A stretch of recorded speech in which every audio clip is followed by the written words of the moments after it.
pourquoi un podcast et pourquoi maintenant ? Pourquoi maintenant ? Peut-être parce que je viens de sortir un nouveau livre et que j'ai envie d'en parler, que j'ai envie de parler du TDAH. J'ai peut-être envie aussi d'expliquer un petit peu mon parcours. Et puis j'ai toujours envie d'aider les gens. Et donc en parlant de mon parcours, en parlant du TDAH, en parlant de ce qu'on peut faire, comment vivre avec, je trouve que c'est le bon moment.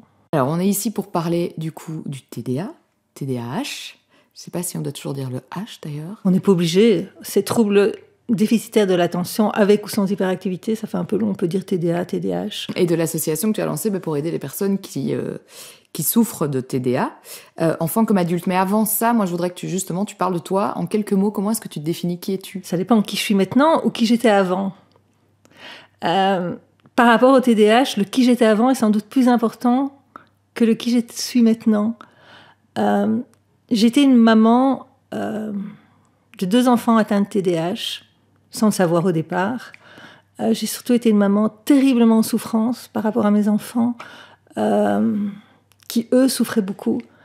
Et quand on est maman et qu'on a des enfants qui souffrent, c'est abominable. Donc j'avais 2 enfants avec des modes de fonctionnement différents des autres. J'avais Guillaume d'abord. Guillaume qui a été un enfant très désiré. J'ai eu beaucoup de mal à avoir des enfants. Et donc c'est vrai que j'avais énormément d'attentes par rapport et à mes enfants et à mon rôle de maman parfaite que j'allais être avec des enfants parfaits. J'allais faire des tartes aux pommes et les enfants allaient rire et gambader partout et il allait y avoir une ambiance douce, sereine et joyeuse. Et donc dès le départ, ça n'a pas été comme ça puisque faire des enfants a déjà été compliqué. Et puis quand Guillaume est né, ça a été plutôt bien. Enfin, moi, j'avais l'impression que ça allait plutôt bien. Je trouvais que c'était pas aussi facile que ça d'être maman, mais sans vraiment comprendre pourquoi. J'étais très vexée à l'époque. On habitait en Angola à ce moment-là, et une maman qui... on essayait de faire un deuxième, et une maman qui dit « Oh là là, t'as l'air déjà tellement dépassée avec un, je te vois pas du tout avec un deuxième. » Et à ce moment-là, Guillaume avait 1 an et demi, et je me sentais pas vraiment dépassée, bien que... Malgré tout, j'avais tout de même l'impression que chez les autres, c'était un petit peu plus cool. C'était plus fluide. Voilà, c'est ça. Je voyais pas où étaient les difficultés, mais... Oui, parce que toi, c'était ta vie, c'était ton quotidien, t'étais comme voilà, ça. C'est ça. Ouais, c'est comme ça que vous fonctionniez, quoi. Ouais, mais je trouvais que c'était pas aussi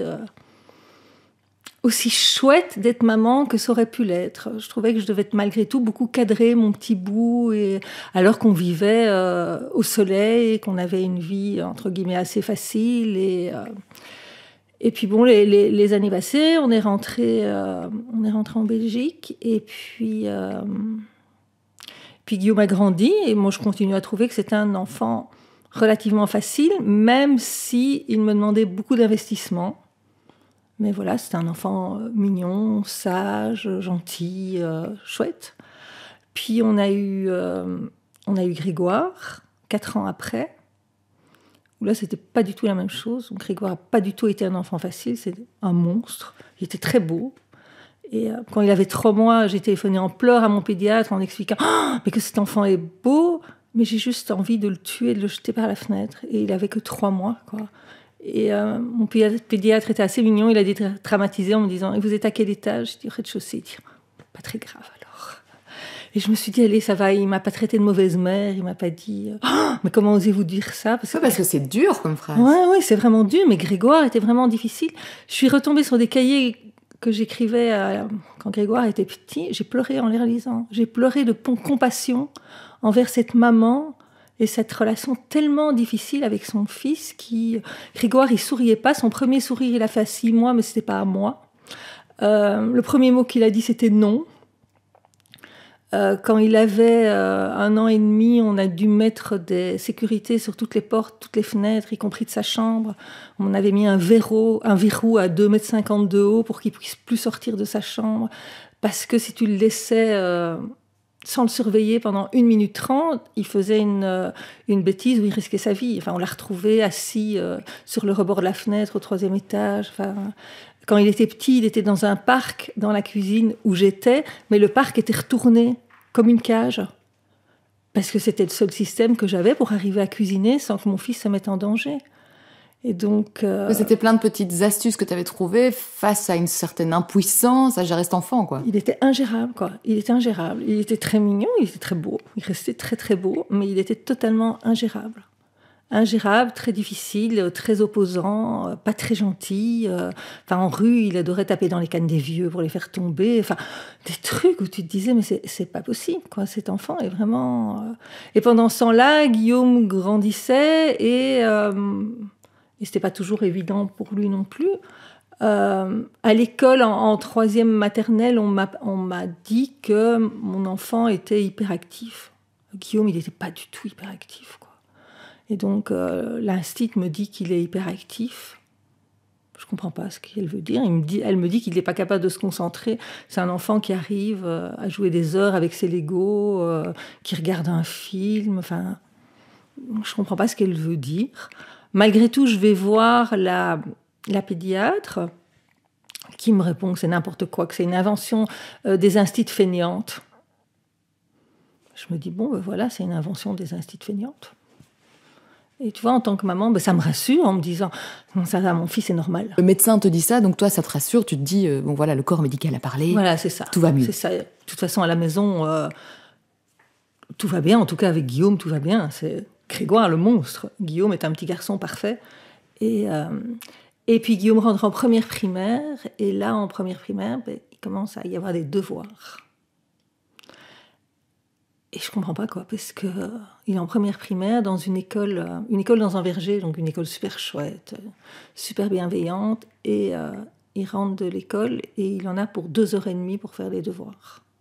Ouais, ce qui est très long à cet âge. C'est abominablement long, quoi. 2h30 où il fait pas d'effort, il se braque, moi je crie, je hurle, l'ambiance à la maison devient abominable. De jour en jour, ça s'empire. J'en discute avec l'instit, qui est sympa,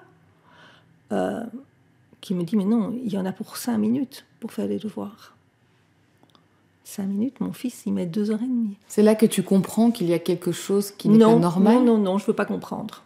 Tu veux pas comprendre? Tu penses que c'était vraiment ça? C'était une volonté de l'esprit de fermer un peu la porte, à dire je pense que je veux pas comprendre. Je veux pas que mon fils soit différent.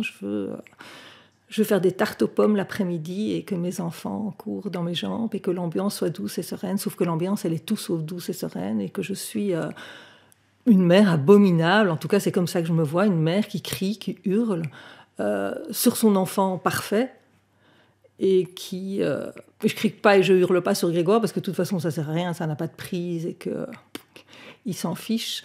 Donc, en fin de compte, je suis beaucoup plus bienveillante avec Grégoire qu'avec Guillaume. Et puis en janvier, en coiffant Guillaume, je me rends compte qu'il a un trou dans les cheveux, enfin un trou comme un poing, quoi. Et donc là, entre-temps, j'ai changé de pédiatre. Et donc je vais voir mon nouveau pédiatre qui me dit que c'est une pelade et qu'une pelade, c'est un appel au secours.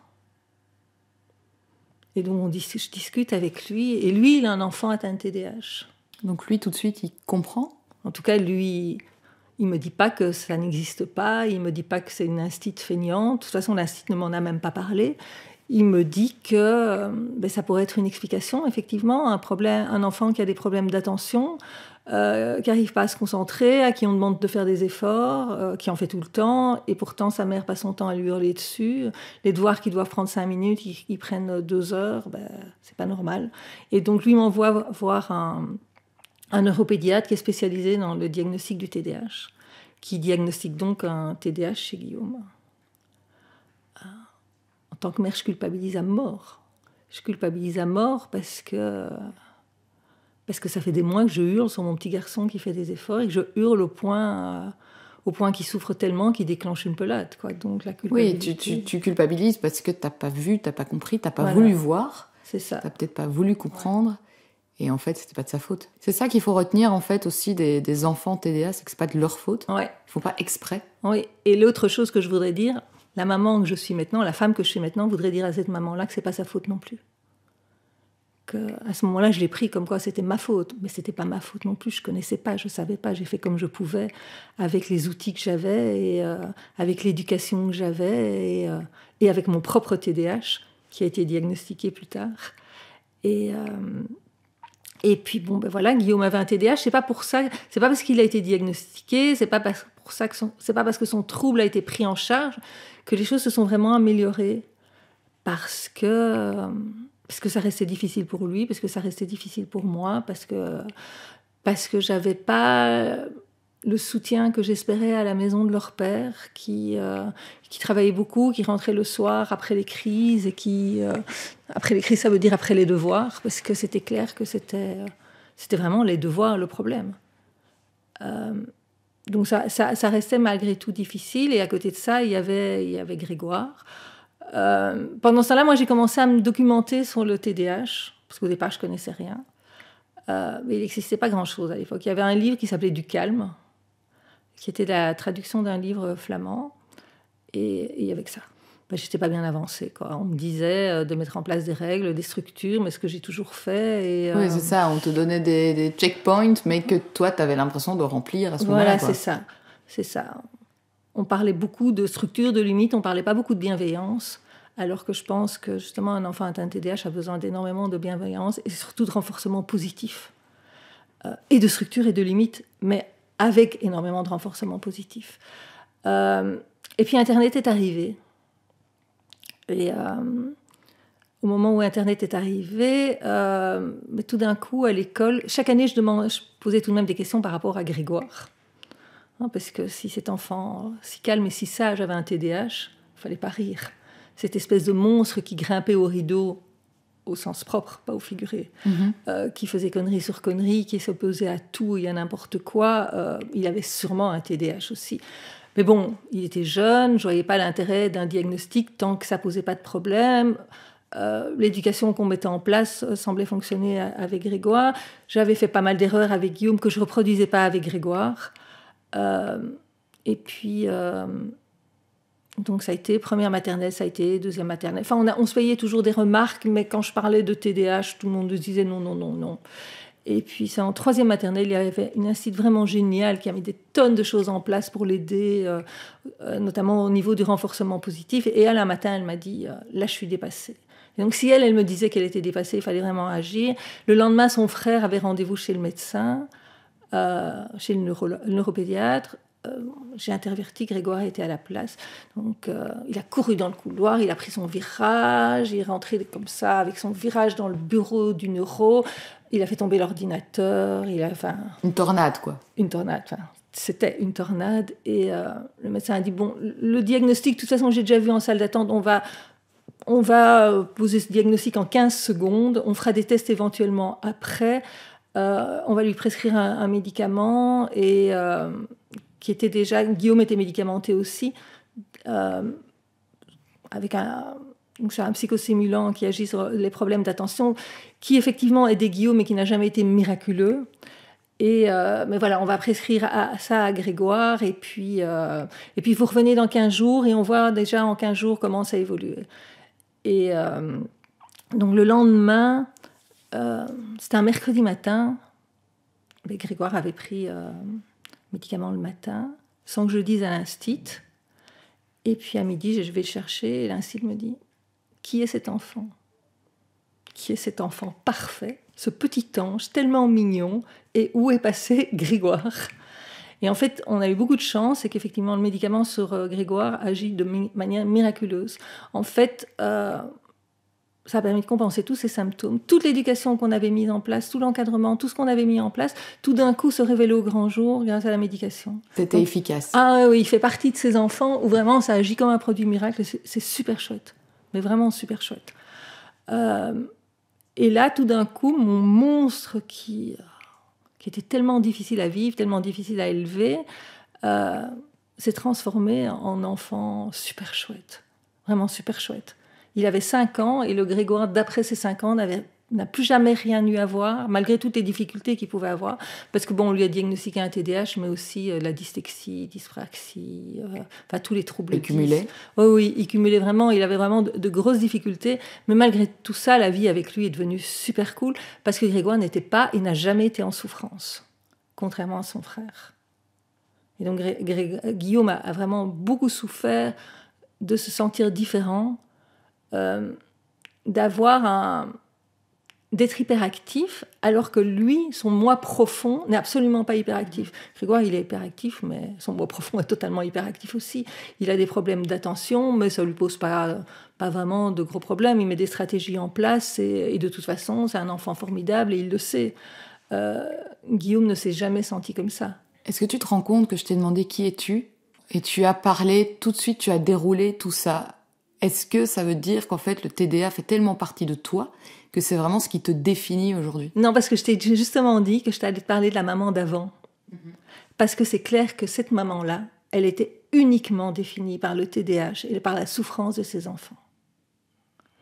Et je suis plus cette même personne. Je suis plus cette même personne parce que j'ai grandi,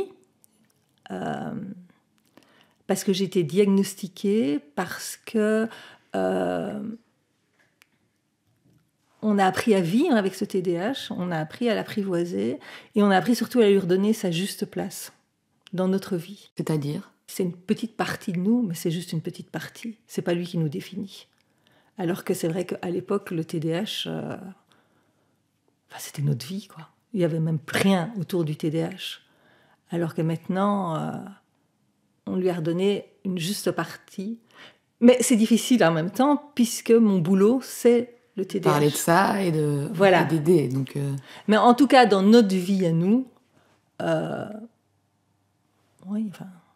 il est là, mais j'aime le vert aussi. Tu vois ? C'est pas plus important que ça. C'est pas plus important que ça. C'est plus, en tout cas. Ce n'est plus. Tu me le dis, hein, tu as été diagnostiquée, tu avais 42 ans Ouais. quand c'est arrivé. Est-ce que tu aurais voulu être diagnostiquée plus tôt ? Ça aurait changé quelque chose ? Tellement, mais tellement. J'aurais tellement voulu être diagnostiquée enfant. J'aurais tellement voulu être capable de faire des études. J'ai pas fini mes humanités parce que j'étais incapable de faire des études. Je suis incapable de rester en classe et d'écouter un prof. Il faut que ce soit vivant, il faut qu'on puisse bouger. J'étais très très bonne dans les matières qui me passionnaient. Donc pas beaucoup le français, en fait, c'est la seule. Et puis tout le reste, je m'ennuyais tellement. Dès qu'on était dans les matières scientifiques, je comprenais rien. Enfin, c'était vraiment difficile pour moi. Et donc j'étais incapable de faire des études et j'aurais aimé faire des études. Et puis j'aurais aimé avoir plus de copains, garder plus de copains, parce que ce comportement impulsif fait que mes relations avec les autres étaient difficiles. Ça m'aurait vraiment, vraiment énormément simplifié la vie. J'aurais adoré, mais voilà, j'ai été diagnostiquée à 42 ans, et déjà à 42 ans, ce diagnostic a complètement changé ma vie. Il y a eu un avant et un après le diagnostic. Je suis devenue... J'ai envie de dire heureuse, mais heureuse, c'est très fort, quoi. Mais parce que tu n'étais pas forcément malheureuse avant, c'est juste que tout était plus compliqué. Non. Voilà, j'étais même pas malheureuse avant, mais tout d'un coup, j'ai pu me pardonner toutes mes erreurs. En fait, j'ai pu comprendre que j'étais pas coupable, qu'il y avait un trouble qui expliquait des tas de choses que j'avais pu faire ou des tas de difficultés que j'avais rencontrées, que j'avais pas été capable de surmonter. Et puis... Non, ma vie a vraiment été transformée, quoi. Du jour au lendemain, c'est extraordinaire. J'ai même envie de dire que c'est le plus beau jour de ma vie. Carrément. Ouais.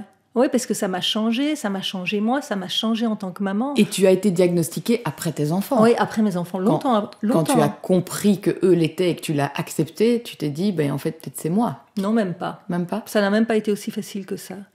Non, j'allais pas bien, donc j'étais voir un médecin qui a pensé que j'avais un trouble bipolaire, qui m'a mis sous médicaments, mais ces médicaments n'arrangeaient absolument pas les histoires.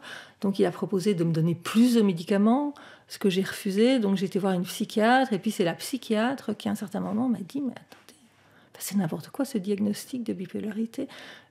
Pourquoi vous ne pensez pas au TDAH pour vous ?» Et je me suis dit, effectivement, pourquoi est-ce que je ne pense pas au TDAH pour moi? C'était tellement évident. Et donc, quand on a les choses sous les yeux, parfois, on ne les voit voilà, pas. c'est ça, ouais. Est-ce que c'est génétique, le TDA? Oui, c'est génétique. Est-ce que c'est quelque chose qu'on donne à ses enfants, du coup, forcément?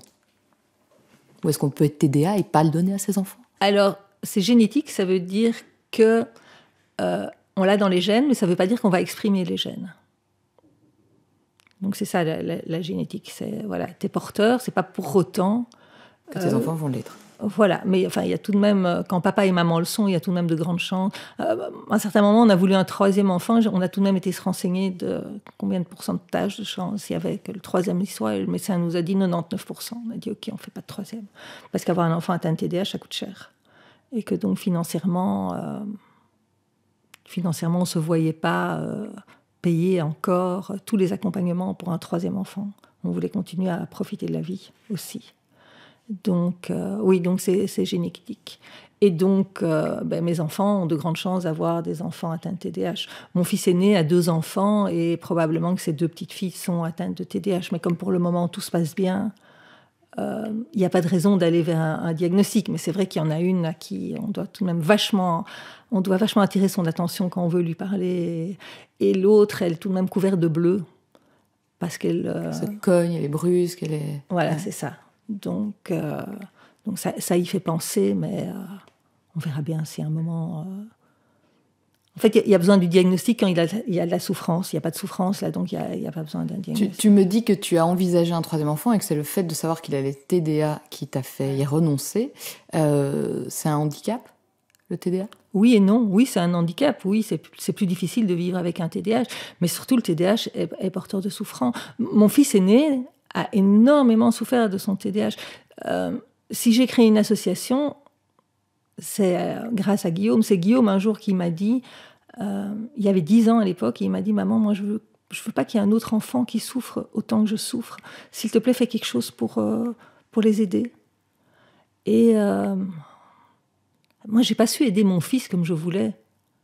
Parce que j'étais pas au courant, parce que je connaissais pas, je l'ai pas fait exprès, mais il est clair que si j'avais un enfant maintenant, si Guillaume était bébé maintenant, je me comporterais complètement différemment avec lui, parce que maintenant je sais.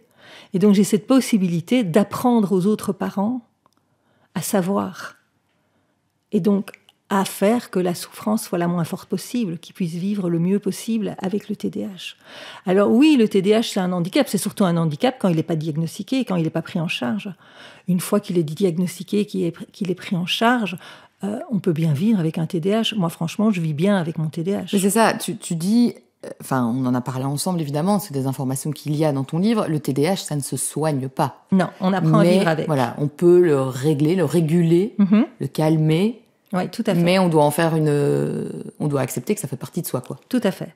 On doit accepter. Enfin, moi, je vois, il y a beaucoup de parents qui pensent que le diagnostic est la fin du chemin. C'est tout le contraire. Le diagnostic, c'est le début du chemin. Maintenant qu'on sait enfin contre quoi on va devoir se battre, le chemin commence. Et le chemin, il dure toute la vie. Donc, c'est pas un trouble où on va mettre des choses en place pendant 3 mois et les choses vont se régler. Non, c'est des choses contre lesquelles on va devoir mettre des choses en place tout au long de sa vie et les choses vont évoluer favorablement. En fait, élever un enfant atteint de TDAH, c'est comme élever un autre enfant, sauf que c'est encore un peu plus compliqué. Mais quand on élève un enfant, on ne met pas toutes les bases en place quand il a 6 ans en disant « Voilà, j'ai fait mon boulot de maman, maintenant j'arrête. Maintenant j'arrête, il a qu'à se débrouiller. » C'est exactement la même chose quand on a un enfant atteint de TDAH. Sauf que c'est encore un peu plus compliqué parce qu'il a besoin... Tout ce qu'on donne à un enfant qui n'a pas un TDAH, on doit le donner à un enfant TDAH aussi, mais plus. Donc, il a besoin de plus de limites, de plus de structure, de plus d'amour, de plus de bienveillance, de plus de renforcement positif, de plus de tout. Tout est extrême, en fait, dans l'éducation, du coup, que tu donnes. Tout doit être poussé un peu plus... Extrême, ça me paraît un peu trop fort. Plus intense ? Oui, plus réfléchi aussi. Plus réfléchi, ça c'est d'autant plus difficile parce que la plupart des parents qui ont des enfants atteints de TDAH, ils sont TDAH. Soit ils sont diagnostiqués, mais la plupart ne sont pas diagnostiqués, donc ils ne le savent pas. Donc ça veut dire qu'on a plein de parents qui manquent de structure, qui doivent élever des enfants qui ont énormément besoin de structure, alors qu'eux-mêmes n'ont pas ces structures, et donc ils ont d'autant plus difficile à donner des structures à leurs enfants. Tu m'as expliqué que le papa de tes enfants, il te reprochait peut-être d'en faire un peu trop, d'être trop inquiète. Oui. En fait, le TDA, ça pèse aussi sur le couple. Clairement. C'est difficile, quoi. C'est difficile, surtout, comme tu l'as dit, le TDAH, c'était notre vie. C'est l'inquiétude que je pouvais avoir pour mes enfants, elle prenait toute la place. Et donc, c'est un facteur de stress énorme.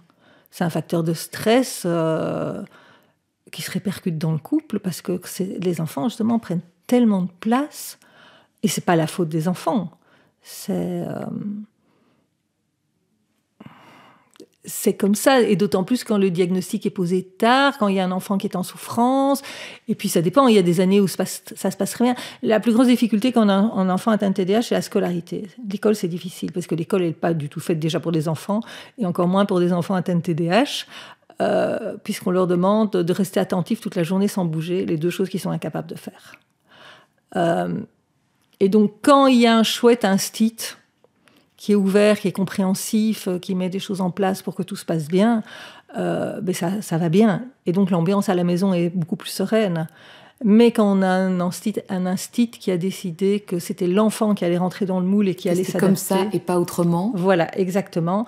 Eh bien, ça se répercute sur l'ambiance à la maison. Et on se retrouve justement avec des enfants de 7 ans qui travaillent 3 heures tous les jours, alors qu'ils en sont incapables, et donc l'ambiance à la maison devient abominable, et c'est difficile pour tout le monde.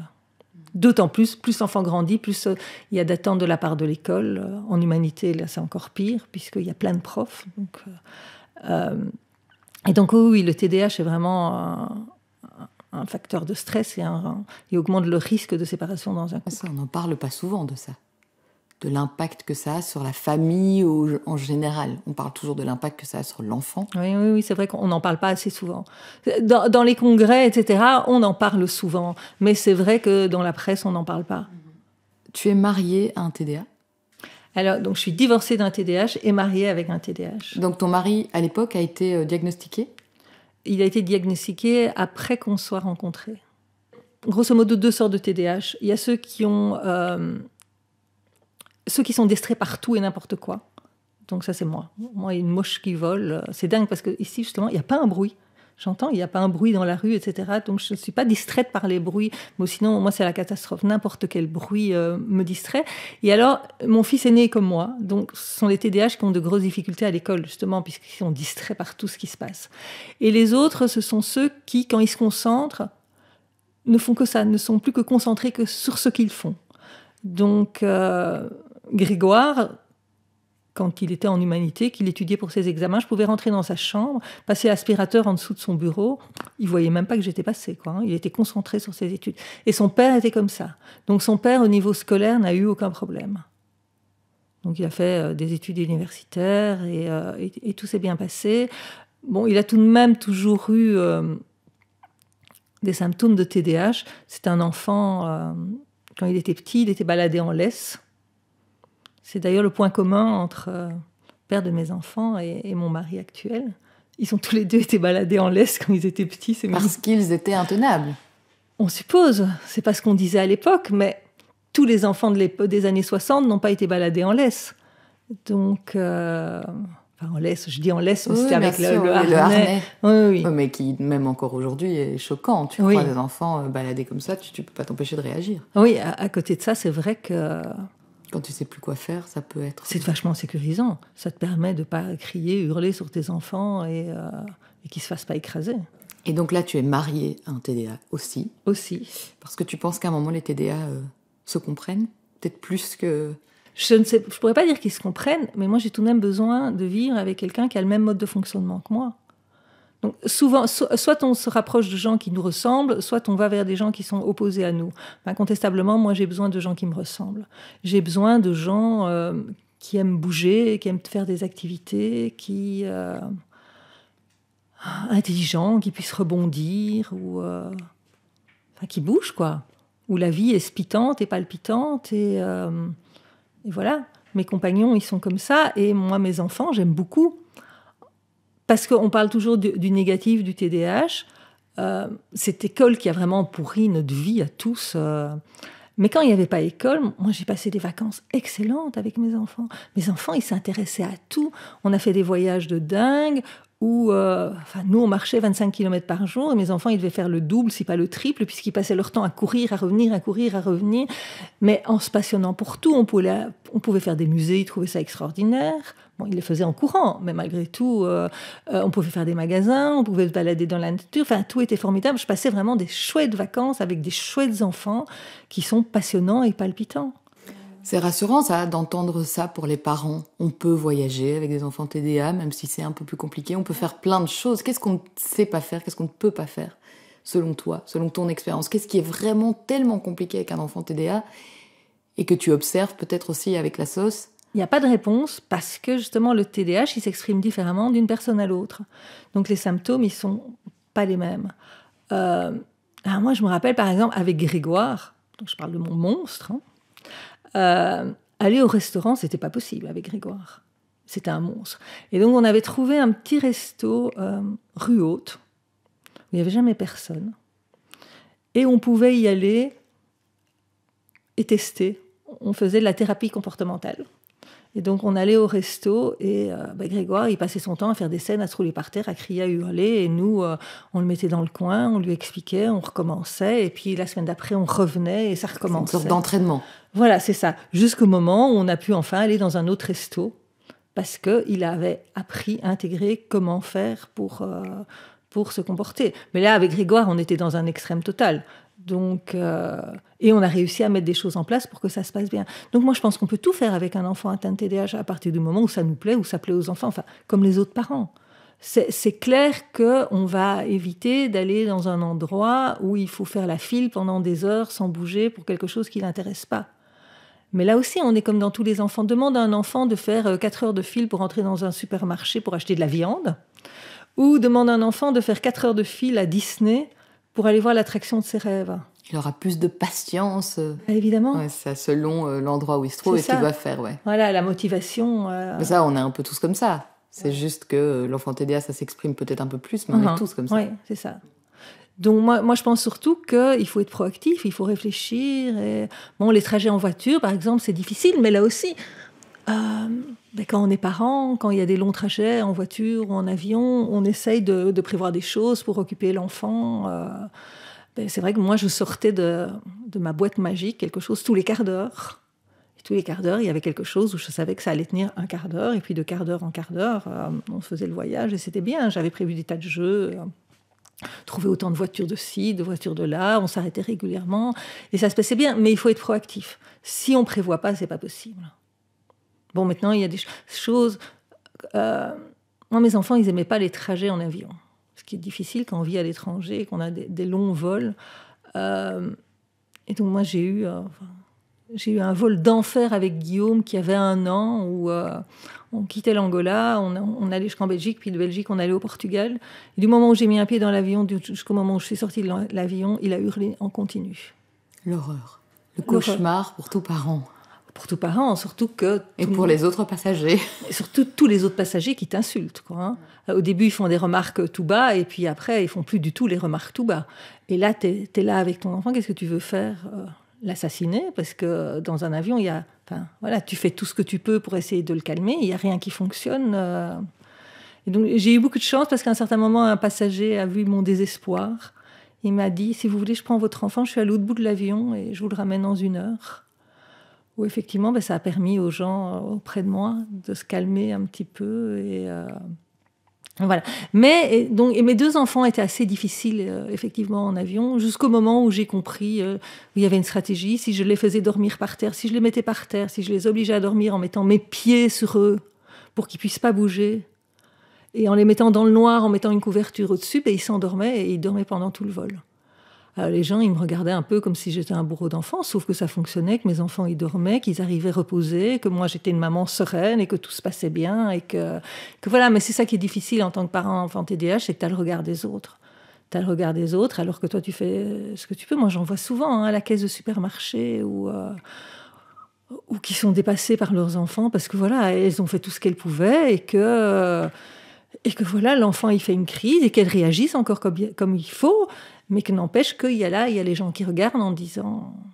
Je reviens à ta question que tu m'as posée il y a très très longtemps. Je me souviens tout d'un coup que tu m'as posé une question qui était, on te disait que tu es trop sévère. Donc tu vois, c'est ça aussi le TDAH, j'ai zappé. Et c'est ça qu'on dit toujours aux parents, c'est qu'ils sont coupables. Soit ils sont trop sévères, soit ils sont pas assez sévères. Soit c'est parce le regard de l'autre. Voilà, c'est ça. Soit ils ont divorcé, c'est à cause de ça qu'il y a ce comportement-là. Soit ils n'ont pas divorcé, c'est à cause de ça. Soit t'es maman solo, soit t'es lesbienne, soit t'es... Enfin, quoi qu'il arrive, il y a toujours cette culpabilité qu'on met sur la tête des parents. Alors que le TDAH, c'est la faute des personnes. C'est génétique. Il n'y a pas de coupable. C'est ça que tu essayes de faire, de transmettre avec l'association ? C'est ça ton but premier, c'est de rassurer les parents, de leur donner des clés ? Oui, c'est ça. C'est d'abord qu'ils perdent pas leur temps. Parce que ce qui est très difficile quand les parents souvent se rendent compte qu'il y a quelque chose qui va pas. Et ils vont sonner à des portes, et puis encore des portes. Comme moi, j'ai sonné à la porte de ma pédiatre qui a dit que non, c'est juste des profs feignants. Et donc, c'est les amener à aller consulter les bonnes personnes pour qu'ils perdent pas des années. Parce que si on se pose la question, si on a un enfant à souffrance... c'est qu'il y a un problème, c'est qu'il y a quelque chose. Que ce soit du TDAH ou pas, c'est pas ça qui est important. C'est d'aller comprendre pourquoi il y a cette souffrance. Donc, c'est d'aller voir un professionnel qui pourra dire « Ok, c'est du TDAH ou c'est pas du TDAH. Et si c'est pas du TDAH, voilà ce que ça peut être. » Et à ce moment-là, on sait contre quoi on doit se battre et on peut commencer à avancer. C'est quoi les a priori les plus communs, mais qui sont complètement faux sur le TDAH ? C'est que c'est des enfants mal élevés. Alors ça, c'est le pire. C'est tout ramener à l'hyperactivité, alors que l'hyperactivité, c'est ce qui pose en fin de compte le moins de problèmes. C'est ce qui fatigue le plus quand les enfants sont petits. Parce qu'effectivement, un enfant qui bouge beaucoup, c'est fatigant. Mais l'hyperactivité, elle diminue avec l'âge et on apprend à la contrôler. Même si moi, en tant qu'adulte, je continue à beaucoup gigoter, je bouge les mains, je tripote, etc. Mais c'est vraiment pas un problème. Et puis l'hyperactivité, même chez les enfants, on apprend à la canaliser. Donc il faut ramener les choses à... La difficulté, c'est effectivement les troubles de l'attention... les troubles émotionnels, l'impulsivité, l'hyper-émotivité, l'hyper-réactivité, à tout ce qui est émotionnel et qui est difficilement contrôlable. Ça, c'est les choses les plus importantes. Et puis, imaginer que ça passe avec l'âge. Non, ça passe pas. Donc, on meurt avec, on apprend à compenser les symptômes. Et plutôt bien ou plutôt pas bien, et c'est imaginer aussi que si on ne fait rien, ça passera. Ça, je pense que c'est le pire. C'est imaginer que, non, ça va passer avec l'âge, ça passe pas avec l'âge. Ça ne passe jamais avec l'âge, et au contraire, les répercussions deviennent de plus en plus fortes. Donc, au plus vite on agit, au mieux c'est. Parce que le plus gros dégât du TDAH, c'est la perte d'estime de soi. Et cette perte d'estime de soi, on la rattrape jamais. Ça, on peut essayer de faire tout ce qu'on veut. Moi, j'ai vu ça avec mon fils aîné. C'est ça que je me reproche encore en tant que maman, c'est de me dire, il a perdu son estime de lui. Et on ne sait pas la lui rendre. Personne ne pourra lui rendre cette estime de lui qu'il a perdue quand il était petit. Donc ça c'est difficile. Et quand je vois mon deuxième enfant, par contre, où on a tout fait pour préserver cette estime de lui, il était mignon parce que... je ne sais plus quand, il était ado et donc avec lui j'ai vraiment mis en place tout ce qu'il fallait, les 3 remarques positives pour une remarque négative, etc. Et puis un jour je lui ai dit, mais tu sais Grégoire, tu peux être fier de toi. Et il m'a regardé, il m'a dit, mais tu sais maman, depuis toujours je suis fière de moi. Je me suis dit, waouh, yes. En classe, comment est-ce qu'on peut aider un enfant TDA ? C'est une question difficile parce qu'il y a 1000 choses à faire. Et qu'il y a 1000 enfants différents. Voilà, exactement. Alors moi, ce que je dirais, c'est la première chose, c'est ce qu'on peut faire pour aider un enfant, c'est écouter les parents. Les parents, ils connaissent leurs enfants. Si le parent vous dit que mettre l'enfant au premier rang, ça va l'aider à mieux se concentrer, c'est une bonne idée de le mettre au premier rang. Si le parent vous dit non, c'est pas une bonne idée parce qu'il va se retourner tout le temps pour regarder ce qui se passe derrière, on ne le met pas au premier rang. Il y a moyen de faire des tonnes de choses, mais c'est tenir compte de son trouble, c'est ça, c'est être bienveillant, c'est se rendre compte qu'il a des difficultés, c'est s'il a parfaitement répondu à son interro, et que voilà, sur les 10 questions, il a 10 bonnes réponses, mais que si on tourne la page, il a répondu aucune parce qu'il a oublié de tourner la page, on ne code pas le deuxième côté. C'est aberrant. On ne va pas coter son trouble. Parce que là, c'est tenir compte de son trouble. C'est se rendre compte que cet enfant a plus de difficultés, qu'il est moins capable de se concentrer longtemps que les autres. C'est donc, au lieu de lui donner 25 exercices de multiplication à faire, on lui donne que les 5 derniers, les 5 plus difficiles. Parce qu'en général, c'est à ça que servent les interros et les devoirs, c'est voir si l'enfant a compris, connaît. Et donc voilà, on lui facilite la vie. Les professeurs sont préparés à ça en Belgique? Ils gèrent ça? Certains, oui. Certains sont dingues, quoi. Il y a des profs où vraiment je suis époustouflée par tout ce qu'ils sont capables de mettre en place pour aider des enfants.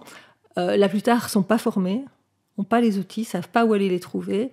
Et alors certains profs, pour moi, on devrait vraiment les empêcher de travailler parce qu'ils font des dégâts de dingue. Et c'est pas toujours les profs les plus anciens comme on pourrait imaginer. Je fais souvent des foires et des salons où il y a des futurs étudiants qui passent. Quand j'entends les remarques que certains futurs étudiants font, on se dit, mais pourvu qu'ils soient jamais profs. Comment est-ce qu'on fait face, justement, quand on est parent aux remarques désobligeantes du corps professoral ou autre? C'est très difficile. Moi, je me rends compte que les parents ont vraiment beaucoup de mal parce qu'ils ont chaque fois peur que quoi qu'ils fassent, ça se retourne contre leur enfant. Et le problème, c'est que c'est souvent le cas. Donc, c'est difficile en tant que parent. C'est dans ce monde idyllique dans lequel moi je voudrais vivre, dans lequel mes enfants ont parfois vécu, parce que mes enfants ont eu beaucoup de chance au niveau scolaire d'être parfois dans des écoles dingues, avec des profs dingues. Bon, parfois, ils ont eu des profs nuls. Mais dans une école vraiment chouette, c'est une équipe qui travaille. Et donc, l'équipe, elle est constituée des enseignants, de la direction, des parents et de l'enfant. Et quand tout le monde s'y met ensemble, ça fonctionne bien. Quand tout le monde peut faire entendre sa voix. Voilà, exactement. Est-ce qu'un enfant TDA est d'office en échec scolaire? Pas du tout. C'est ce que tu disais avec ton pas du ton tout. homme. Ouais. Pas du tout, mais là aussi, c'est difficile. Le diagnostic est souvent posé à 6 ans. 6 ans, c'est la rentrée à l'école. C'est à ce moment-là où on demande à l'enfant à se concentrer. Mais bon, un enfant bien entouré, un enfant où les parents ont mis en place plein de stratégies et un enfant intelligent, il compense. Donc, parfois, le diagnostic est posé à l'entrée en secondaire. Parce que justement, on lui demande plus et que là, tout ce qui a été mis en place ne suffit pas. Ou alors, la deuxième partie du secondaire, ou alors l'entrée en école supérieure. Tu vois, chaque fois qu'on demande... Il y a une sorte de début de cycle de quelque chose. Voilà, où on demande des choses en plus, où on demande d'autant plus d'être organisé, d'être concentré. Où le père de mes enfants, par exemple, ça a été quand les enfants ont débarqué. Parce que lui, il avait réussi à mettre plein de stratégies en place, aussi bien au niveau du travail que dans sa vie, mais se retrouver avec 2 enfants atteints de TDAH. Ça bouleversait tout son équilibre, en voilà, fait. Exactement. Pour apprendre à vivre avec le TDAH, il y a des conseils simples. Tu en parles dans ton livre, notamment la pratique du sport et des repas équilibrés. Ça paraît très simple. C'est la base. Oui, c'est un peu la base pour tout le monde, pour tout le monde, pour bien fonctionner. Ouais. Est-ce que tu penses que justement le TDA, parce qu'on a l'impression qu'il y a beaucoup de diagnostics actuellement, plus qu'avant, est-ce que tu penses que c'est lié justement à notre mode de vie? L'augmentation du TDA, est-ce que c'est lié à la malbouffe, au fait qu'on est très sédentaire? Il n'y a pas d'augmentation du TDA. Donc... Non, est-ce qu'il y a une augmentation des diagnostics? Alors, il y a une augmentation des diagnostics, mais parce que la vie change et qu'on demande aux enfants des choses qu'on ne leur demandait pas avant. Déjà, je suis plus âgée que toi, mais je suppose que toi aussi, tu fais partie d'une génération où tu pouvais aller courir dehors. Ou déjà, pour toi, c'était... Non, si, je courais dehors. Moi, quand mes enfants ont été petits, il y a eu l'affaire du trou. Oui, et moi, j'étais avant ça. Voilà, et l'affaire du trou, elle a tout changé. Où, moi, quand j'étais petite, mes parents, ils ne me voyaient pas juillet, août. Je partais le matin. Oui, en vélo. Et je revenais le soir, une fois la nuit tombée, et je passais mes journées à courir, à bouger, etc. Moi, maintenant, quand je vois un enfant seul en rue, je suis choquée. Enfin, on est arrivé. Oui, tout le prisme a changé, notre façon de voir la société a changé. C'est ça, quoi. Maintenant, on a peur pour nos enfants, on les laisse plus bouger. Alors, évidemment, pour des enfants hyperactifs, c'est plus difficile maintenant. Pour des enfants qui ont des problèmes d'attention, c'est plus difficile aussi, puisqu'on leur demande plus de concentration, plus... Et puis, tout dans notre société actuelle demande de la concentration. C'est ça qu'on oublie aussi, c'est qu'on n'est pas que TDAH à l'école. On a besoin de notre concentration quand on lit un livre, quand on regarde un film, quand on discute avec les copains. Voilà, il y a plein de choses où on utilise cette concentration tout le temps, et donc c'est difficile. C'est plus difficile maintenant. Est-ce qu'il y a tu penses un surdiagnostic? Parce que tu le sais, que c'est une question que je te pose, parce que c'est quelque chose qu'on dit, que t'as l'impression que t'as les pro-TDA, anti-TDA un peu insisté, où t'as toujours des gens qui vont dire « Oui, enfin bon, maintenant tout le monde est TDA, quoi, à les entendre. » Tu vois, t'as ce côté-là. Est-ce que tu trouves qu'il y a un surdiagnostic? Est-ce qu'on va trop vite, parfois aussi en besogne? Le fait de vouloir bien faire et d'étudier les enfants et de vouloir les aider, est-ce que parfois on va trop vite? Non, il n'y a pas de surdiagnostic. Au contraire, on est encore dans un sous-diagnostic. Quand un enfant rencontre des difficultés, quand un enfant souffre, enfin, il n'est jamais trop tôt pour aller consulter. Maintenant, c'est vrai que c'est difficile. Moi, j'ai encore eu cette semaine un contact avec une maman d'un enfant de 2 ans et demi. C'est difficile de l'envoyer pour consulter quelqu'un, parce qu'à 2 ans et demi, normalement, on ne pose pas de diagnostic. À côté de ça, moi, j'ai été maman d'un enfant de 2 ans et demi qui avait un TDAH. Et je peux te dire que parfois, c'est un véritable enfer. Donc, il arrive, malgré tout, que des enfants soient diagnostiqués à cet âge-là.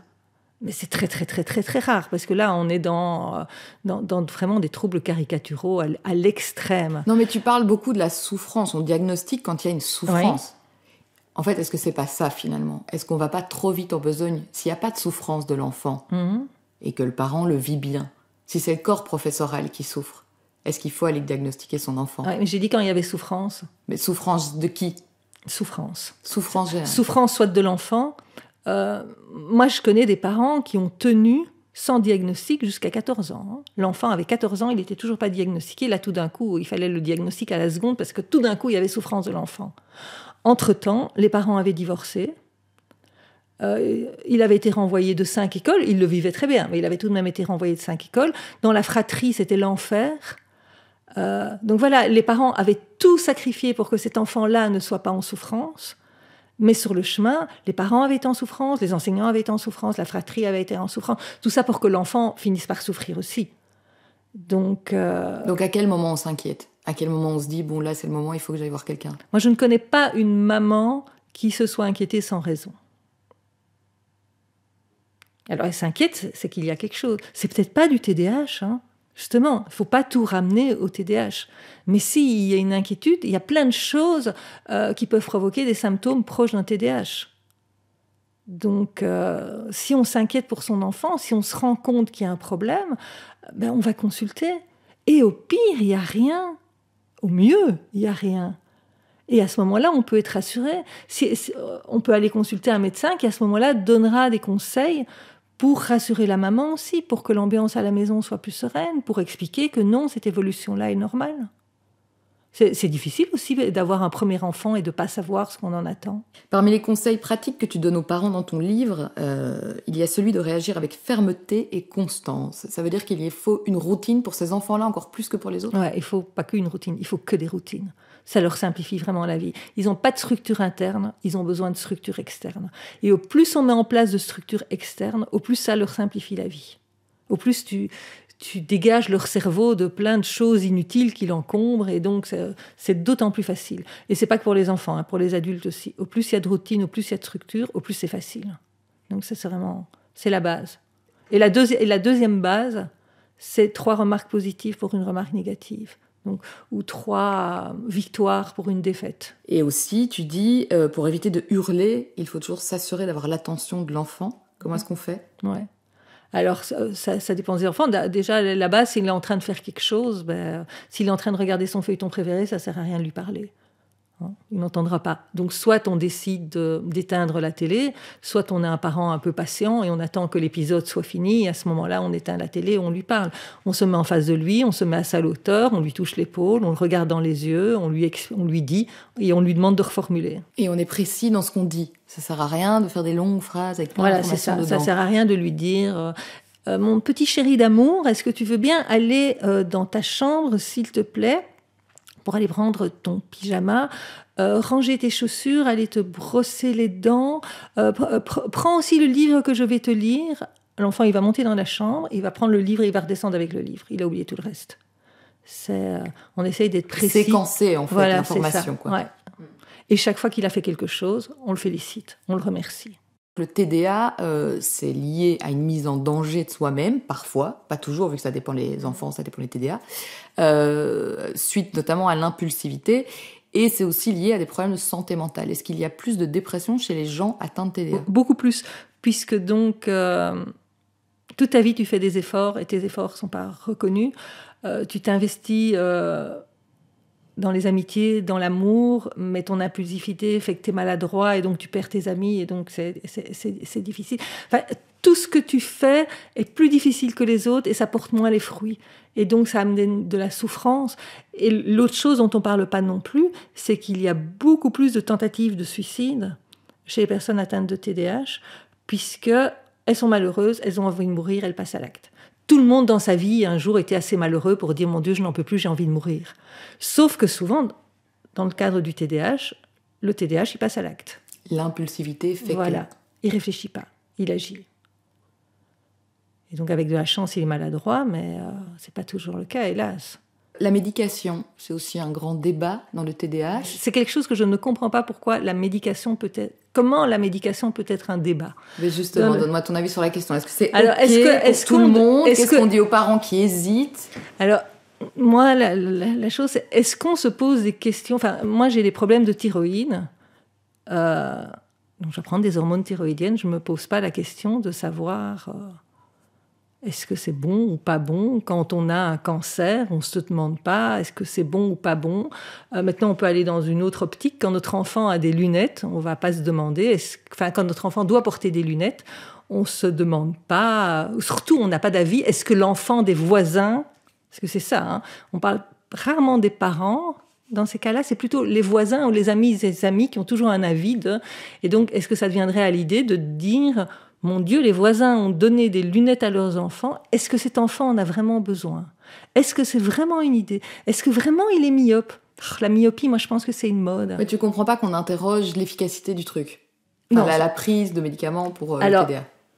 On a un trouble, on a la chance qu'il existe une médication efficace. Et quand on obtient un diagnostic, on va voir un médecin spécialiste. Donc, soit un neurologue, un neuropédiatre, psychiatre ou pédopsychiatre, dont c'est le métier. Si ce médecin propose la médication, c'est qu'il y a une raison. C'est qu'il pense que ça va aider l'enfant. Et donc là, maintenant, on est dans une discussion entre le médecin et le parent, où effectivement, on décide si on est prêt à donner ou pas la médication à l'enfant. Donc, pour moi, c'est le seul débat. Maintenant, en tant que maman, quand on m'a proposé la médication pour Guillaume, j'avais un enfant en souffrance et on m'a dit qu'il y avait un médicament qui existait. Et c'est à l'époque où il n'y avait pas Internet, justement. Donc, je n'ai pas été lire des tas de trucs. Tu n'as pas été polluée par plein d'avis de gens que tu ne connais pas. Voilà, exactement. Oui. Mon enfant souffrait. Il y avait un médicament qui existait et qui allait l'aider à souffrir moins. Ben, je n'ai pas hésité. Et alors, l'autre truc qui est bizarre, c'est que donc on se pose toute cette question par rapport à... C'est la Rilatine, donc, ou Ritaline en France, le médicament dont on parle le plus. Mais souvent, les parents, par peur de donner ce médicament-là, n'hésitent pas à donner des antidépresseurs ou plein d'autres médicaments bien plus nocifs à leur enfant. Ou à essayer des tas de compléments alimentaires ou de traitements naturels. Oui, donc finalement, pourquoi pas bien plus dangereux. De base. Oui, c'est ça. Bien plus dangereux. Enfin, moi, j'ai tout de même eu, ce mois-ci, un message de parents qui me disait qu'il avait lu un article comme quoi le cannabis aidait au niveau de l'hyperactivité et qu'il pensait en donner à son enfant de 6 ans. Voilà, tu es sans voix. Eh ben moi aussi, je suis toujours sans voix. En me disant... Et donc, le parent m'expliquait qu'il était contre la médication. Waouh!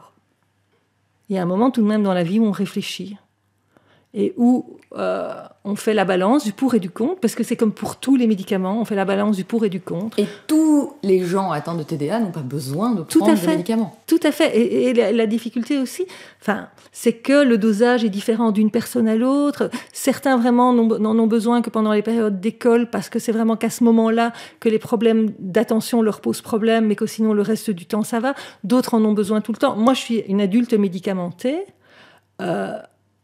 La société peut me remercier. Parce que conduire sans médication, je suis un danger public. Mais tellement de distractions. Mais c'est ça. Et donc, voilà, c'est quelque chose dont les parents doivent réfléchir, décider, discuter avec les médecins. Mais je pense que c'est surtout ça qui est important, qu'ils en discutent avec les médecins. S'ils se posent des questions, c'est avec le médecin qu'ils doivent en discuter, pas avec la voisine, pas aller chercher sur Internet. C'est poser leurs questions. Ne pas dire au médecin oui, prendre l'ordonnance et ne pas donner le médicament. Et où la fois d'après, le médecin ne comprend pas pourquoi l'enfant va mieux. Parce qu'il a d'abord voulu tester la médication avant de mettre une thérapie comportementale en place, parce qu'il pense que l'enfant a d'abord besoin de cette aide médicamenteuse pour que le reste des thérapies puisse être efficace. Et l'autre truc qui est important à savoir, c'est que quand on donne la médication, ça ne va pas suffire. La médication, elle ne résout pas tous les problèmes. La médication, elle permet à l'enfant d'arriver à se concentrer. Et c'est à ce moment-là qu'il faut commencer à tout mettre en place. Mais si on ne donne que la médication, ça ne marche pas.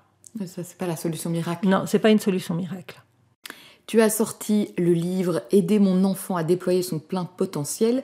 Qu'est-ce que les gens peuvent y trouver ? Alors, bon, moi, je l'ai lu. C'est un recueil, du coup, de témoignages et de pistes pratico-pratiques pour mieux s'en sortir au quotidien, c'est ça ? Oui, c'est ça. C'est de ça dont moi, j'avais besoin en tant que parent, et dont je pense tous les parents ont besoin. C'est une grande valise. Une boîte à outils, quoi. Ouais, avec des tonnes d'outils dedans. Et qu'ils puissent y piocher ce dont ils ont besoin maintenant. Et donc, le livre, il est intéressant quand on a un enfant atteint de TDAH qui a été diagnostiqué, mais même si on se pose des questions, même si l'enfant n'a pas été diagnostiqué, il y a des pistes de solutions par rapport aux problèmes d'attention, l'organisation, l'impulsivité, etc. Des choses que tous les enfants rencontrent, et d'autant plus les enfants qui ont un TDAH. Et ce qu'il faut, c'est avoir un maximum d'outils pour arriver à trouver l'outil qui vous convient, qui me convient, qui te convient au moment où on en a besoin. Parce que justement, toutes les familles ne fonctionnent pas de la même manière, tous les enfants n'expriment pas leurs troubles de la même manière, donc il faut pouvoir trouver les outils qui nous conviennent. Oui, dans la liste que toi tu dresses, il faut aller piocher en fonction de nos envies aussi, de notre façon de fonctionner au quotidien et tout ça. Ouais. Et alors, dans mes livres, pour moi, la chose la plus importante, c'est la table des matières. Parce que justement, c'est ce qui facilite la vie en tant que parent. C'est tu peux aller lire la table des matières qui est extrêmement détaillée. Et là, soit il y a la solution par rapport... Donc le chapitre parle problème d'attention. Et là, tu as tous les outils par rapport aux problèmes d'attention. Enfin, tu peux aller vraiment chercher ce que tu veux au moment où tu en as besoin. Et donc, c'est ça le plus important. Tu n'es pas obligé de lire le livre de A à Z.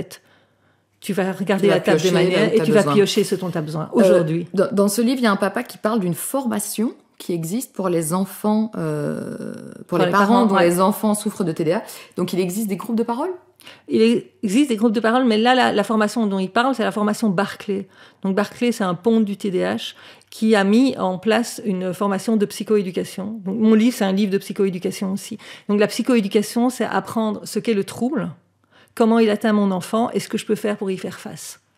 Donc, il y a vraiment une formation en 10 modules qui existe par rapport à ce trouble-là. Mais sinon, oui, à l'association, on fait des groupes de parole. Enfin, on essaye de mettre plein de choses en place. Mais tout est toujours une question de budget. Là, pour le moment, sur Bruxelles, on a eu un budget pour faire 5 groupes de parole pour les parents, 5 groupes de parole pour les adultes à 2 € le groupe de parole, donc rien. Donc ça permet aux gens d'échanger, de parler de leurs problèmes, de savoir qu'ils ne sont pas seuls, en fait. Oui. Finalement, ton livre, il sert à ça aussi. Oui. Moi, en tant que maman, c'était ça qui a été le plus dur pour moi, c'était de me sentir seule. Et donc, le livre, il sert à ça. L'association, elle sert à ça aussi. On a aussi un groupe de discussion sur Facebook entre parents. C'est pas se sentir seul, c'est ne pas se sentir jugé. C'est quand on rencontre des difficultés, quand on dit qu'on a envie de jeter son enfant par la fenêtre, eh bien que les parents autour de toi détraumatisent ou te disent « Ah, mais oui, mais tu sais pas caser ton enfant quelque part Oui, c'est ça que j'allais dire, justement. Toi, dans ton message, finalement, c'est toujours un peu le même fil conducteur. C'est dire le TDAH, c'est embêtant, c'est parfois problématique, mais ce n'est pas dramatique. Non, c'est pas dramatique. C'est surtout pas dramatique sur le long terme. Moi, maman de l'époque, si elle était là à côté de moi, cette maman-là, je lui dirais arrête de t'inquiéter pour ce qui va se passer dans 3 mois, dans 6 mois, dans 10 ans. Enfin, quand mes enfants avaient 7 ans, je m'inquiétais de leurs études universitaires et de comment ils allaient trouver un travail. Stop. On s'inquiète de ce qui se passe aujourd'hui, éventuellement demain ou la semaine prochaine, mais on va surtout pas plus loin. On verra bien. C'est au jour le jour et surtout on arrête de s'inquiéter en fait. On arrête de s'inquiéter, on met des stratégies en place et on arrête de vivre dans cette spirale négative. De se noyer dans un verre d'eau, en fait. C'est ça. Adrien de Viveur est le parrain de l'association TDAH Belgique. Récemment, dans les médias, il y a Louane qui évoquait son TDA et les difficultés qu'elle a rencontrées à l'école à cause du syndrome. Tu trouves qu'il faut justement que plus de personnalités sortent du bois et Tellement. admettent. Tellement, parce que ça fait du bien de pouvoir s'identifier à des personnes positives. C'est rigolo parce que là, je viens d'acheter un livre de Julia Vignali, la journaliste qui est la femme de Cadmerade, que j'aime beaucoup, qui a sorti un livre sur l'organisation. Je lis le livre, j'ouvre le livre, première page. Je n'ai jamais été diagnostiquée comme ayant des troubles de l'attention et pourtant, j'ai toujours eu des difficultés. Je me suis dit, voilà, je ne suis pas tombée sur ce bouquin pour rien. Et je me dis que là aussi, mais voilà, c'est bien qu'elle en parle, c'est bien qu'elle le dise, et qu'elle fasse un bouquin sur... Voilà, elle avait des problèmes d'organisation, elle a mis plein de choses en place pour arriver à être organisée. C'est ça qui est important, c'est de se dire qu'on peut avoir un TDAH et qu'on peut bien vivre avec. Et que justement, il y a plein de points positifs. Pourquoi est-ce qu'il y a tant d'artistes d'artistes qui disent qu'ils ont un TDAH ? Parce qu'il y a une sensibilité, une créativité quand on a un TDAH qui apporte vraiment un plus et qui amène plus vers des carrières artistiques. Qu'est-ce que tu voudrais dire aux gens qui pensent être TDAH, donc comme tu viens d'en parler là en évoquant le livre, et qui viennent d'être diagnostiqués et qui du coup ça leur tombe un peu dessus et disent Prendre le temps de digérer d'abord, et puis s'informer à mort. Vraiment lire un maximum pour comprendre ce qu'ils vont pouvoir faire pour aller mieux. Parce que s'ils ont été vers un diagnostic, c'est qu'ils n'allaient pas bien et que donc il y a moyen de bien vivre avec. Mais que ça ne va pas arriver tout seul. Et que c'est eux qui vont devoir travailler. Ils vont devoir se fatiguer pour aller mieux. Mais que ça vaut vraiment la peine, qu'on peut vraiment être bien avec un TDAH. On s'en fiche en fait du TDAH. Franchement. On peut vraiment très bien vivre avec un TDAH.